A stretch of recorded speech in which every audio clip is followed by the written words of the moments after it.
It was horrible, it was scary, and actually to be honest, I was more scared for my children than I was for me, because it was that thought of what's going to happen to them, because I actually thought I was going to die, because that's sort of through my own naivety really, because that's the only experience I'd had with anything like leukemia, was that person had died, so that's all I thought. I did automatically think chemotherapy, and because they said leukemia, I automatically thought bone marrow transplant, which was really, really scary. But then when the doctor said to me, we're going to give you a pill every day, I was like, what? What do you mean, a pill every day? How's that going to work?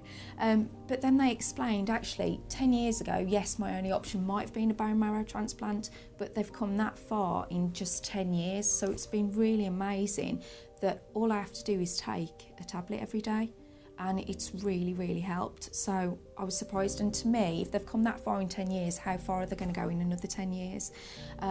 Which is why I think the medications that are available now and being trialled are so important, because not everybody responds to the same thing.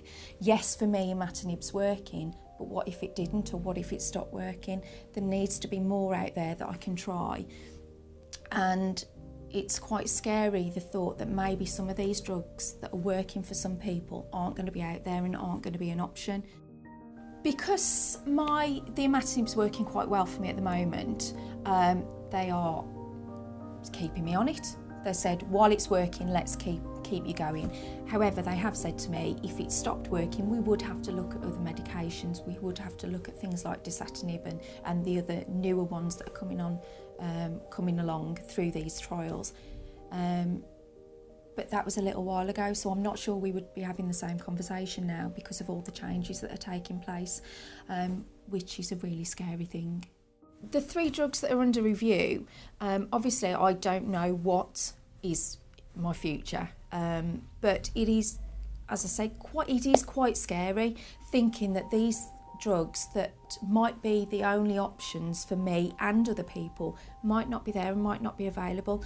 I understand people have to look at budgets. I understand there's always money to be saved, but does it really have to be saved by possibly endangering people's lives? It's very, very frustrating that it could be that because of where I live, the treatments that I may need in the future won't be available.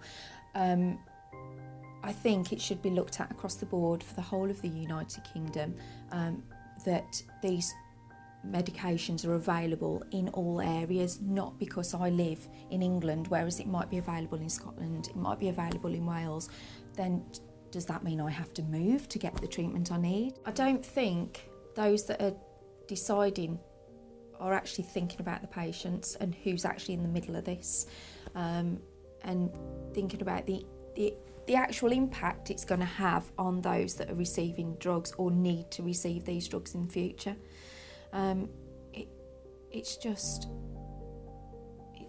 It all comes down to money, doesn't it? Instead of lives.